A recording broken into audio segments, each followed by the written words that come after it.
Hello student, আজ নতুন একটি ভিডিওতে নতুন টপিক শুরু করব। আজ আমরা শুরু করতে চলেছি অপটিক্স লেকচার 2। Optics lecture 2। আগের ক্লাসে লেন্স সম্বন্ধে আমরা ডিটেলস পড়েছিলাম। তো আজকে তারপরে লেন্সের প্রতিবিম্ব গঠনের যে ত্রুটিগুলো, যে ডিফেক্টসগুলো থাকে ইমেজের, লেন্স যে প্রতিবিম্ব গঠন করে তার নানা রকম ত্রুটি দেখা যায়, সেগুলো আমরা পড়ব আর ক্যামেরা সম্বন্ধে বিশদ জানব। ফার্স্ট কোশ্চেন আজকে, সানগ্লাস কিসের, কোন কাচের নির্মিত হয়? সানগ্লাস নির্মিত হয় বোরোসিলিকেট কাচের। কি বললাম? সানগ্লাস মানে রোদ চশমা নির্মিত হয় বোরোসিলিকেট কাচের। এর পাওয়ার মানে ক্ষমতাকে পি দিয়ে সূচিত করা হয়। ক্ষমতা 0, তাহলে ফোকাস দৈর্ঘ্য কত হবে? ফোকাস দৈর্ঘ্য হয়ে যাবে অসীম। ফোকাস দৈর্ঘ্য ইনফিনিটি মানে অসীম। তাহলে সানগ্লাস তৈরি হয় বোরোসিলিকেট কাচের, যার ফোকাস দৈর্ঘ্য অসীম, ক্ষমতা 0। এবারে আমরা যে দেখি বস্তু, তার কৌণিক বিবর্ধন মানে আমরা কত কোণে বস্তুকে, কত কোণ পর্যন্ত বস্তু থাকলে আমরা ঠিক দেখতে পাই, মানে কৌণিক বীক্ষণ আমাদের আর ক্যামেরার কত। মানুষের ক্ষেত্রে 150 ডিগ্রি আর ক্যামেরার 60 ডিগ্রি। তাহলে কি বললাম যে আমাদের চোখের কৌণিক দৃষ্টিক্ষেত্র, এটা মানুষের চোখের কৌণিক দৃষ্টিক্ষেত্র, আর এটা ক্যামেরার কৌণিক দৃষ্টিক্ষেত্র 60 ডিগ্রি, আর মানুষের চোখের দৃষ্টিক্ষেত্র হচ্ছে 150 ডিগ্রি। এর মানে 150 ডিগ্রি ব্যবধানে যদি দুটো বস্তু থাকে ম্যাক্সিমাম, তাহলে আমরা ঠিক দেখতে পাই। কিন্তু ক্যামেরার ক্ষেত্রে দুটো বস্তুর মধ্যে কৌণিক ব্যবধান 60 ডিগ্রি থাকলে দেখতে পাওয়া যাবে।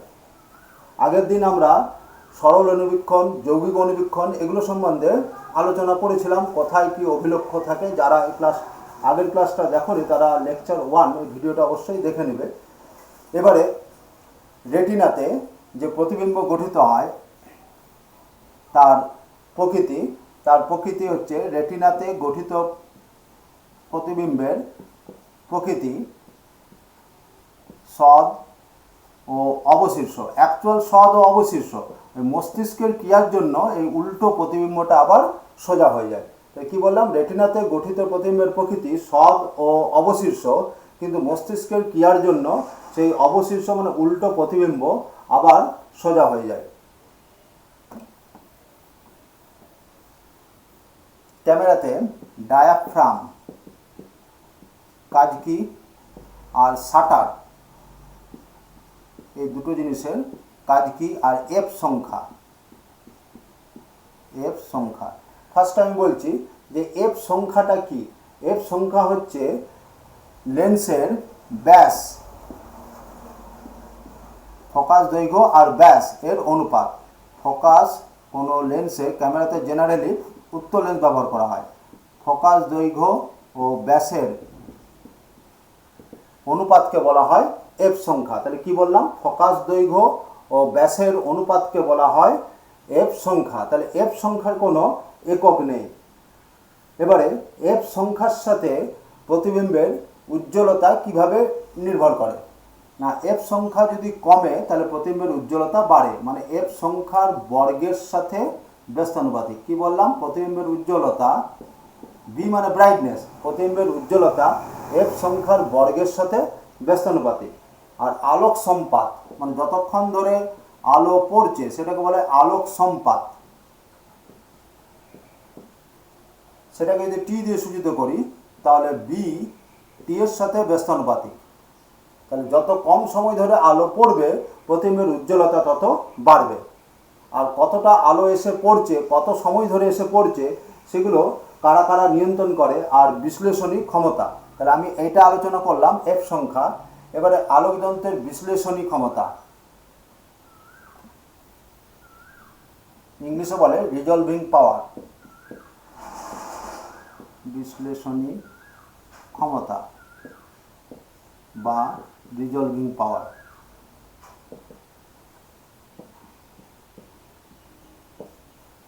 মানে দুটি যদি খুব কাছাকাছি বস্তু থাকে তাদের স্পষ্ট প্রতিবিম্ব যদি আমরা দেখতে পাই, যে যন্ত্র এ দেখতে সাহায্য করে, খুবই কাছাকাছি থাকা বস্তুর স্পষ্ট প্রতিবিম্ব গঠনে যে যন্ত্র সাহায্য করে তার ক্ষমতাটাকে বলা হয় বিশ্লেষণী ক্ষমতা। মানে যে যন্ত্র খুবই কাছাকাছি থাকা বস্তুর প্রতিবিম্ব স্পষ্টভাবে দেখতে সাহায্য করবে যে ধর্মের জন্য, তাকে আমরা বলবো বিশ্লেষণী ক্ষমতা। বিশ্লেষণী ক্ষমতা কার ওপর ডিপেন্ড করে? না যন্ত্রের ব্যাসের ওপর নির্ভর করে। মানে বিশ্লেষণী ক্ষমতা হচ্ছে directly proportional to D by lambda. ডিটা হচ্ছে ব্যাস, মানে যদি লেন্স ব্যবহার করি লেন্সের উন্মেষের ব্যাস, আর ল্যামডা হচ্ছে তরঙ্গ দৈর্ঘ্য, ব্যবহৃত আলোর তরঙ্গ দৈর্ঘ্য। তেমন তরঙ্গ দৈর্ঘ্য যত কম হবে বিশ্লেষণী ক্ষমতা তত বাড়বে। তাহলে দুটো যদি খুবই কাছাকাছি বস্তু থাকে তারা চোখে যদি 1 মিনিট কোণ উৎপন্ন করে তার অনন্যককেই বলবো আমরা বিশ্লেষণী ক্ষমতা। তাহলে কি বললাম? যদি বিশ্লেষণী ক্ষমতার সংজ্ঞা বলে তাহলে চোখে দুটো খুব কাছাকাছি বস্তু থাকলো তারা চোখে যদি 1 মিনিট কোণ উৎপন্ন করলে তার অনন্যককে বলবো যন্ত্রের বিশ্লেষণী ক্ষমতা। তাহলে 1 মিনিট কোণ মানে 60 মিনিট সমান হয় 1 ডিগ্রি, 60 মিনিট সমান 1 ডিগ্রি। তাহলে 1 মিনিট কোণ মানে 1/60 ডিগ্রি। তাহলে দুটো কাছাকাছি থাকা বস্তু যদি চোখে 1/60 ডিগ্রি কোণ উৎপন্ন করে তার অনন্যককেই আমরা বলবো তার বিশ্লেষণী ক্ষমতা। আর বিশ্লেষণী ক্ষমতা ব্যাসের সাথে সমানুপাতিক আর তরঙ্গ দৈর্ঘ্যের সাথে ব্যস্তানুপাতিক।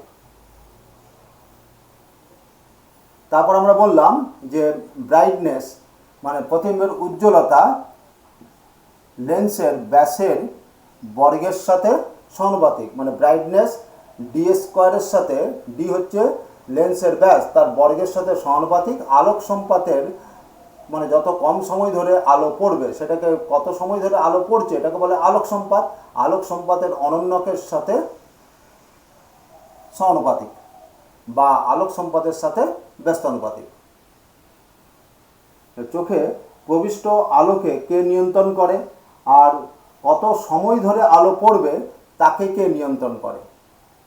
না, কত সময় ধরে আলো পড়বে তাকে নিয়ন্ত্রণ করে শাটার, আর প্রবিষ্ট আলোর পরিমাণকে নিয়ন্ত্রণ করে ডায়াফ্রাম।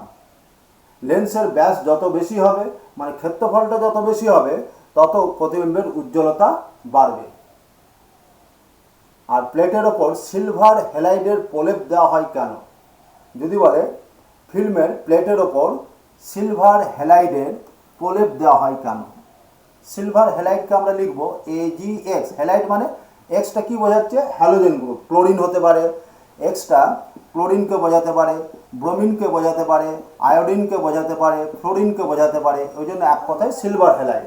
তাহলে সিলভার হ্যালাইডের প্রলেপ এই জন্যই দেওয়া হয় যে আলো মানে সিলভার হ্যালাইডটা হচ্ছে আলোক সংবেদী। যদি একটা অপশন থাকে ফটো সেন্সিটিভ তাহলে সেটাতে দাগ দিতে হবে। আলোক সংবেদী মানে কি বললাম? সিলভার হ্যালাইড আলোক সংবেদী, ইংলিশে থাকে ফটো সেন্সিটিভ। তাহলে এই অপশানে দাগ দেবো। এর মানেটা কি? মানে আলোর সাথে সিলভার হ্যালাইড বিক্রিয়া করে সিলভার হ্যালাইডকে সিলভারে বিজারিত করে দেয় আর প্রতিবিম্ব সেই সিলভার প্রতিবিম্ব গঠনে সহায়তা করে। ওই জন্য আমরা সিলভার হ্যালাইডের প্রলেপ নিই। তার যদি কোশ্চেনটা থাকে যে নিজে বিজারিত সিলভারে বিজারিত হয় এবং প্রতিবিম্ব গঠনে সাহায্য করে তাহলে সেটাতে দাগ দিতে হবে। বা যদি বলে আলোক সংবেদী বা ফটো সেন্সিটিভ তাহলে সেটাতেও দাগ দিতে হবে। যেমন অপশন থাকবে সেইভাবে। সিলভার হ্যালাইডটা কি? সিলভার আর কোনো হ্যালোজেন থাকবে। হ্যালোজেন মানে ক্লোরিন, ব্রোমিন, আয়োডিন, ফ্লোরিন, যে কোনো একটা হতে পারে। এবারে আমরা আসছি যে লেন্সের প্রতিবিম্ব গঠনের নানা রকম ত্রুটি দেখা যায়, সে ত্রুটিগুলো সম্বন্ধে আলোচনা করব। আজকে দুটো ত্রুটি সম্বন্ধে আলোচনা করব। বর্ণাপেরণ, যার ইংলিশ নাম হচ্ছে ক্রোমাটিক এবারেশন। ক্রোমাটিক এবারেশন, বাংলায় বলে বর্ণাপেরণ। বর্ণাপেরণ জিনিসটা কি না, কোনো লেন্সের মধ্য দিয়ে যখন সাদা আলো এসে প্রবেশ করে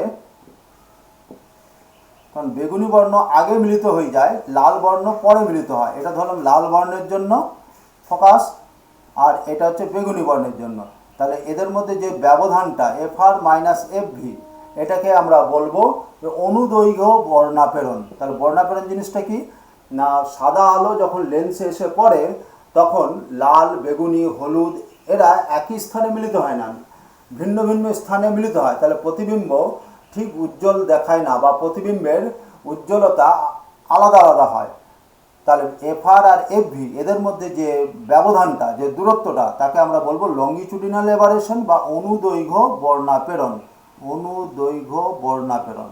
তাহলে বর্ণাপেরণ কোন আলোর জন্য দেখা যায়? শুধুমাত্র সাদা আলোর ক্ষেত্রে বর্ণাপেরণ দেখা যায়। তাহলে প্রতিবিম্ব, বিভিন্ন বর্ণের প্রতিবিম্ব লেন্স থেকে একই দূরে গঠিত হয় না, আলাদা আলাদা দূরে গঠিত হয়। তাহলে এই ত্রুটিকে বলবো আমরা বর্ণাপেরণ। এবার বর্ণাপেরণ কিভাবে দূর করা যায় আর বর্ণাপেরণের রাশিমালাটা কি না, ওমেগা এফ এটাকে বলা হয় বর্ণাপেরণের পরিমাপ বা অনুদৈর্ঘ্য বর্ণাপেরণের পরিমাপ। বর্ণাপেরণের পরিমাপ হচ্ছে ওমেগা এফ, এটা ওমেগা উচ্চারণ করবো। ওমেগা মানে বিচ্ছুরণ ক্ষমতা আর এফ হচ্ছে ফোকাস দৈর্ঘ্য। তাহলে কি বললাম যে অনুদৈর্ঘ্য বর্ণাপেরণ মান কত হয়? ওমেগা এফ মানে কৌণিক বিচ্ছুরণ বা বিচ্ছুরণ ক্ষমতা ফোকাস দৈর্ঘ্যের গুণফলকে বলা হয় বর্ণাপেরণ। বিচ্ছুরণ ক্ষমতাটা কি না, বিচ্ছুরণ ক্ষমতা হচ্ছে বেগুনি বর্ণের জন্য প্রতিসরাঙ্ক মাইনাস লাল আলোর জন্য প্রতিসরাঙ্ক বাই হলুদ আলোর জন্য প্রতিসরাঙ্ক -1। এই জিনিসটাকে বলা হয় বিচ্ছুরণ ক্ষমতা কোনো লেন্সের। মিউ ভি মানে বেগুনি বর্ণের জন্য প্রতিসরাঙ্ক মাইনাস লাল আলোর জন্য প্রতিসরাঙ্ক বাই মিউ মানে মধ্যবর্তী বর্ণ, মিউ মানে হচ্ছে মধ্যবর্তী বর্ণের জন্য প্রতিসরাঙ্ক, মধ্যবর্তী বর্ণকে হলুদ ধরা হয়। তাহলে হলুদ বর্ণের জন্য প্রতিসরাঙ্ক -1, এই জিনিসটাকে বলা হয় আমাদের বিচ্ছুরণ ক্ষমতা। এবারে বর্ণাপেরণ আমরা কিভাবে দূর করব না, omega F1 plus omega F2 সমান 0 মানে দুটো লেন্সকে এমনভাবে যুক্ত করে সমবায় গঠন করতে হবে যাতে সেই সমবায়টা এই সূত্র মেনে চলে। এটা একটা লেন্সের বিচ্ছুরণ ক্ষমতা তার ফোকাস দৈর্ঘ্য, অন্য লেন্সের বিচ্ছুরণ ক্ষমতা তার ফোকাস দৈর্ঘ্য। তাহলে একক লেন্স কখনোই আবর্ণক হতে পারে না। তাহলে কি বললাম, একক লেন্স মানে যদি শুধুমাত্র একটাই লেন্স নেই কখনোই আবর্ণক মানে অ্যাক্রোমেটিজম আবর্ণক হতে পারে না। তাহলে কি করে পারে না, দুটো লেন্স নিতে হবে যাদের বিচ্ছুরণ ক্ষমতাগুলো আলাদা আলাদা, মানে একই উপাদানের হলে হবে না।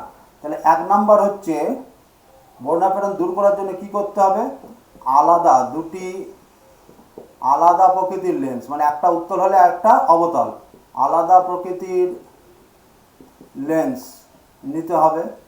2 বিচ্ছুরণ ক্ষমতা আলাদা হতে হবে মানে আলাদা আলাদা উপাদানের বিচ্ছুরণ ক্ষমতা আলাদা হতে হবে, মানে একই উপাদানের হলে হবে না, ভিন্ন উপাদানের হতে হবে, ভিন্ন উপাদানের। তাহলে একটা যদি উত্তল লেন্স নিই আর একটা যদি অবতল লেন্স নিই, একটা যদি ক্রাউন কাঁচ নিই আর একটা ফ্লিন্ট কাঁচ নিতে হবে। আলাদা উপাদানের মানে একটা ক্রাউন কাঁচ এর প্রতিসরাঙ্ক কম, ক্রাউন কাঁচ প্রতিসরাঙ্ক কম, প্রতিসরাঙ্ক কম, আর আরেকটা নিতে হবে ফ্লিন্ট কাঁচ যার প্রতিসরাঙ্ক বেশি। তাহলে এটাই বোঝাচ্ছে আলাদা উপাদান, ফ্লিন্ট কাঁচ প্রতিসরাঙ্ক বেশি, প্রতিসরাঙ্ক বেশি। এবারে আমি বললাম যে আলাদা একটা উত্তল লেন্স নিলে আরেকটা অবতল লেন্স নিতে হবে। কখন না, যদি তারা পরস্পর সংলগ্ন অবস্থায় থাকে, এইভাবে যদি থাকে তাহলে একটা উত্তল নিলে আরেকটা অবতল নিতে হবে। কিন্তু একই প্রকৃতির নেওয়া যাবে যদি দুটো উত্তল লেন্স কিছু ব্যবধানে থাকে, দুটোই উত্তল লেন্স নিতে পারি। এক্ষেত্রে একটা উত্তল একটা অবতল না নিলেও বর্ণাপেরণ দূর করা যাবে। কিভাবে দূর করা যাবে, এদের মধ্যবর্তী দূরত্বটা যদি আমার জানা থাকে, সেটা এর ফোকাস দৈর্ঘ্য যদি F1 আর F2 মানে এই দূরত্বটা এমনভাবে নেব যাতে এদের ফোকাস দৈর্ঘ্যের গড়ের সাথে সমান হয়। মানে এর ফোকাস আর এর ফোকাস যা তার গড় যদি ধরলাম এর 20 সেমি, এর 40 সেমি ফোকাস দৈর্ঘ্য, তাহলে আমি যদি 20 + 40/2 মানে কত হয় 30 সেমি দূরে যদি দুটো লেন্সকে রাখি তাহলে বর্ণাপেরণ মুক্ত হয়ে যাবে, মানে প্রতিবিম্বের কোনো বর্ণাপেরণ ত্রুটি দেখা যাবে না। তাহলে যদি বলে দুটো লেন্স একই প্রকৃতির হলে বর্ণাপেরণ দূর করা যাবে কি, হ্যাঁ দূর করা যাবে যদি তারা একই প্রকৃতির হয় কিন্তু তাদের ফোকাস দৈর্ঘ্যের গড়ের সাথে সমান দূরে রাখা যায়। মানে একটার ফোকাস দৈর্ঘ্য যদি f1 হয় আর একটা যদি f2 হয়, তাদেরকে যদি f1 প্লাস f2/2 এই দূরত্বে রাখি, তাহলে প্রতিবিম্ব বর্ণাপরণ মুক্ত হবে। আর যদি তাদেরকে কোনো দূরত্বে না রাখি, সংলগ্ন করি, তাহলে কখনোই একই প্রকৃতির লেন্স হলে হবে না। মানে একটা উত্তল লেন্স হলে আরেকটা অবতল লেন্স। আর একই প্রকৃতির লেন্স তখনই হবে যদি তাদেরকে কিছুটা দূরে রাখি এবং এই সমীকরণ মেনে তাদেরকে দূরে রাখি। এবার যদি বলে কোন যন্ত্রে বর্ণাপেরণ ত্রুটি দেখা যায় না? হাইজেন্সের আইপিস, হাইজেন্সের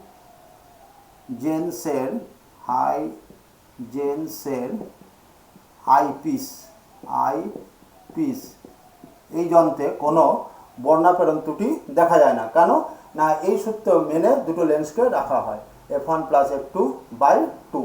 তাহলে একক যদি আমরা এইভাবে রাখি, তাহলে একটা লেন্স কখনোই বর্ণাপেরণ মুক্ত হয় না। যদি দুটো সমবায় নিই, কোনো তফাতে না রাখি, তাহলে একটা উত্তল একটা অবতল নিতে হবে। আর একটাকে যদি ক্রাউন কাজ নিই, আরেকটাকে আমরা নেব কি কাজ না ফ্লিন্ট কাজ। এবারে যদি বলে যে এইভাবে আমরা যুক্ত করলাম আর সেটা অভিসারী লেন্সের মতো আচরণ করবে আর বর্ণাপেরণ মুক্ত হবে, তখন কি করতে হবে না উত্তল লেন্সকে ক্রাউন কাজ নিতে হবে। উত্তল লেন্সকে ক্রাউন কাজ এবং ফোকাস দৈর্ঘ্য কম। তাহলে অবতল লেন্সকে কি নিতে হবে? অবতল লেন্সকে ফ্লিন্ট কাজ এবং ফোকাস দৈর্ঘ্য বেশি। তাহলে দুটো লেন্সের সমবায় যদি অভিসারী লেন্সের মতো আচরণ করে এবং বর্ণাপেরণ মুক্ত হয়, তাহলে সেক্ষেত্রে উত্তল লেন্সকে কম ফোকাস দৈর্ঘ্যের এবং ক্রাউন কাচের নির্মিত হতে হবে, অবতল লেন্সকে বেশি ফোকাস দৈর্ঘ্যের এবং ফ্লিন্ট কাচের নির্মিত হতে হবে। তাহলে সেটা সমবায়টা অভিসারী লেন্সের মতো আচরণ করবে।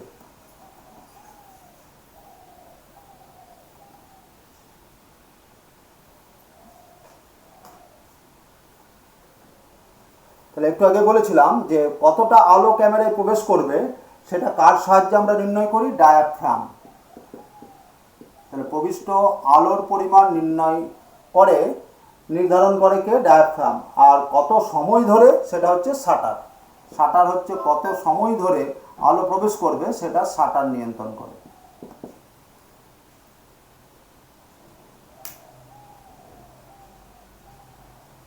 এবারে নেক্সট যে প্রতিবিম্বের আরেকটা ত্রুটি, যেটাকে আমরা একটু আগে বললাম গোলকাপেরণ, ইংলিশে বলে স্পেরিক্যাল এবারেশন।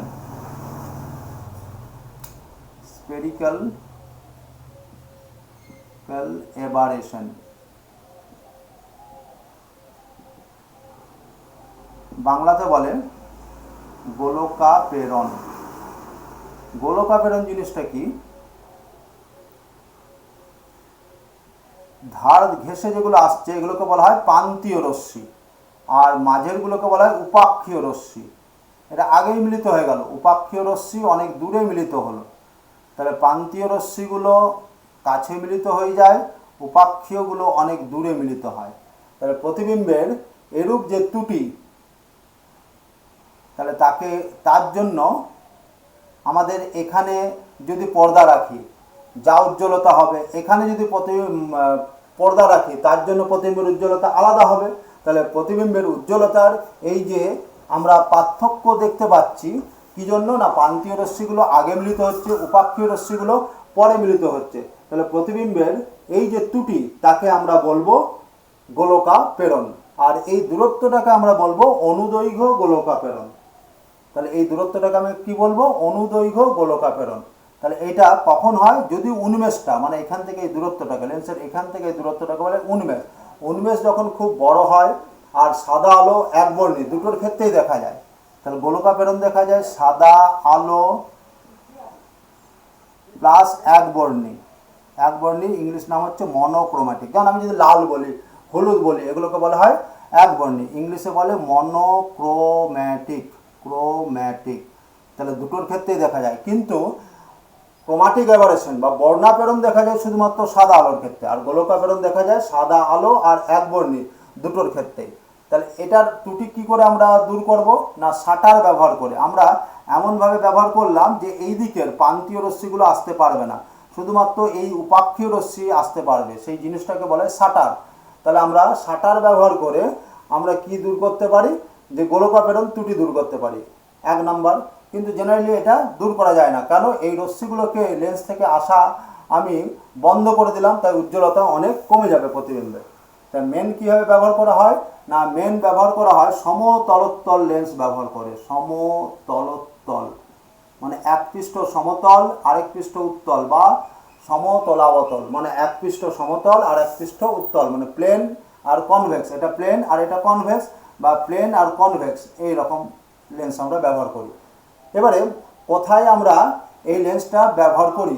দূরবীক্ষণে কোথায় ব্যবহার করি আর অনুবীক্ষণে কোথায় ব্যবহার করি? যে ফার্স্ট টেলিস্কোপ বা দূরবীক্ষণ। টেলিস্কোপে আমরা এটা ব্যবহার করি সমতলোত্তল মানে প্লানো কনভেক্স লেন্স। এমনভাবে ব্যবহার করি যে রে যাতে প্রথমে কনভেক্সে এসে পড়ে, প্রথমে উত্তল পৃষ্ঠে এসে পড়ে বা কনভেক্স সারফেসে। তাহলে যদি বলে প্লানো কনভেক্স লেন্স আমরা কোথায় ব্যবহার করি? টেলিস্কোপে ব্যবহার করি। তো কী জন্য ব্যবহার করি? গোলকাপেরণ দূর করার জন্য। তো প্রথমে রে কোথায় এসে প্রবেশ করে? প্রথমে রে এসে প্রবেশ করে উত্তল পৃষ্ঠে। এবারে আমাদের যদি মাইক্রোস্কোপ বলে বা অনুবীক্ষণ যন্ত্র বলে, অনুবীক্ষণ, সেটা কম্পাউন্ড মাইক্রোস্কোপ হতে পারে, যৌগিক হতে পারে বা সরলও হতে পারে, তখন রে প্রথমে সমতল পৃষ্ঠে এসে প্রবেশ করবে। মানে এটা যদি আমার সমতলোত্তল হয়, এখানে রে প্রথমে এসে প্রবেশ করবে সমতল পৃষ্ঠে। তাহলে সমতলোত্তল লেন্স ব্যবহার করে আমরা বর্ণাপেরণ দূর করি টেলিস্কোপেও আর মাইক্রোস্কোপেও, কিন্তু ফিটিংসটা আলাদা থাকে। টেলিস্কোপে প্রথমে রেকে উত্তল পৃষ্ঠে এসে প্রবেশ করতে হবে, আর মাইক্রোস্কোপে প্রথমে সমতল পৃষ্ঠে এসে প্রবেশ করতে হবে। এবারে যদি আমরা দুটো লেন্স নিই, যদি আমরা একটা উত্তল বা দুই পৃষ্ঠই উত্তল বা দুই পৃষ্ঠই অবতল নিই, সেক্ষেত্রে বর্ণাপেরণ দূর করার জন্য, আমাদের গোলকাপেরণ দূর করার জন্য এমন ব্যবস্থা করতে হয় যাতে এর উপাদান, যদি এর উপাদান 1.5 প্রতিসরাঙ্ক মানে মিউ যদি 1.5 হয়, আর এর ব্যাসার্ধ R1 আর এর ব্যাসার্ধ R2, দুটো পৃষ্ঠের ব্যাসার্ধ R1 R2, তাহলে প্রতিসরাঙ্ক যদি 1.5 হয় আর R1/R2 যদি 1.6 হয়, তাহলে সেই লেন্সকে বলা হয় crossed lens, CROSSED, crossed lens. আর এই লেন্সের ক্ষেত্রে কি হয়ে যায়? এই লেন্সের ক্ষেত্রে গোলকাপেরণ বা স্পেরিক্যাল এভারেশন দেখা যায় না।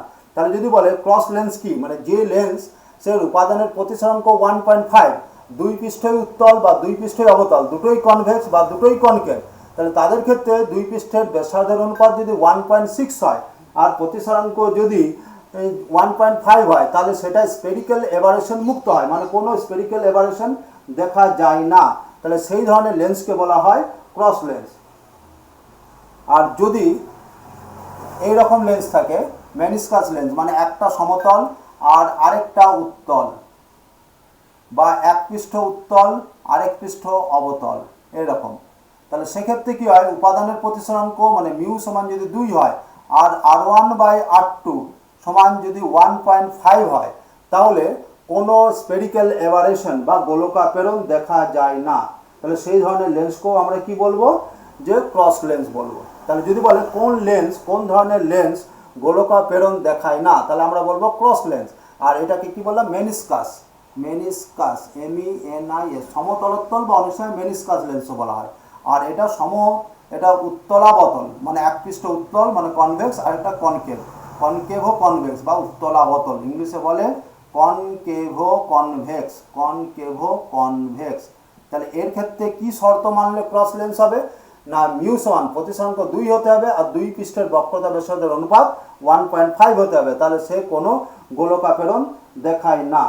আর যদি বলে কোন এমন একটা যন্ত্রের নাম করো যেখানে স্পেরিক্যাল এভারেশনও হয় না, ক্রোমাটিক এভারেশনও হয় না, মানে বর্ণাপেরণও হয় না, গোলকাপেরণও হয় না, হাইজেন্সের আইপিস।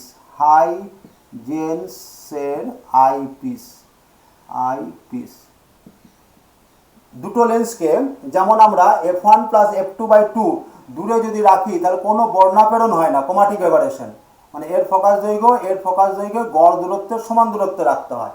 আর দুটো লেন্সকে কত ব্যবধানে রাখলে গোলকাপেরণ হয় না, দুটো লেন্সকে যদি আমরা f1 মাইনাস f2 এই ব্যবধানে রাখি, মানে ডি, দুটো লেন্সের মধ্যে ব্যবধান যদি এটা হয় তাহলে গোলকাপেরণ হয় না, গোলকাপেরণ হয় না।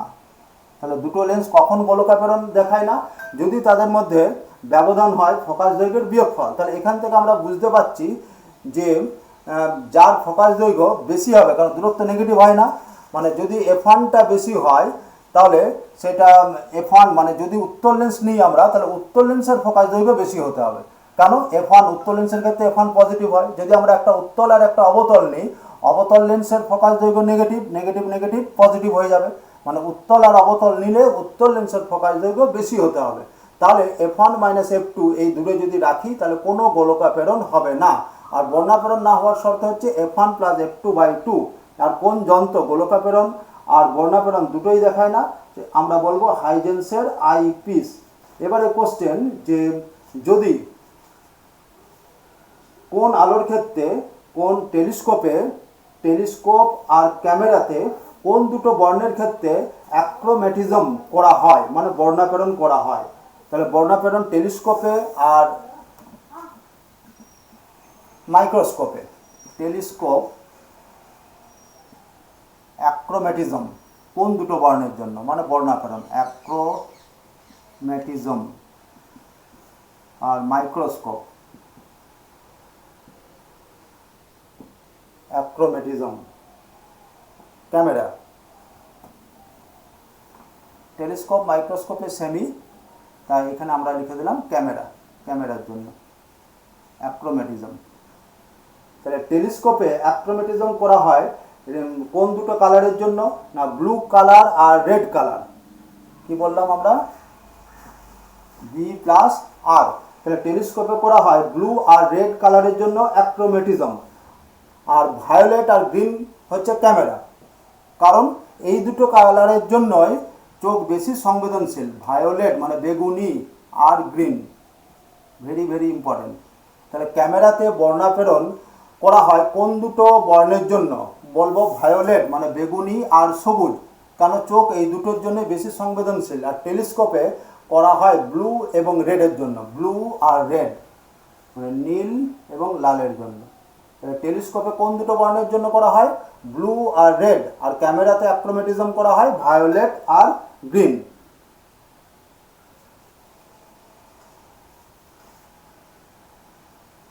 এবারে অনেক হাই কোয়ালিটি ক্যামেরাতে তিনটে বা দুটো, মানে দুটো বা তার বেশি, তিনটে পর্যন্ত লেন্সকে সংলগ্ন অবস্থায় রেখে তাদের কোয়ালিটি আর রিজলভিং পাওয়ার মানে বিশ্লেষণী ক্ষমতা বাড়ানো হয়। সেই ব্যবস্থাটাকে বলে অ্যাপোক্রোম্যাট। তাহলে যদি বলে অ্যাপোক্রোম্যাট কি না, হাই রিজলভিং পাওয়ার বা হাই পাওয়ার ক্যামেরাতে দুটো বা তিনটে লেন্স পরস্পরের সংলগ্ন অবস্থায় রেখে তাদের রিজলভিং পাওয়ার বা বিশ্লেষণী ক্ষমতা বাড়ানো হয় এবং বর্ণাপেরণ মুক্ত করা হয়। এই ব্যবস্থাকে বলা হয় অ্যাপোক্রোম্যাট।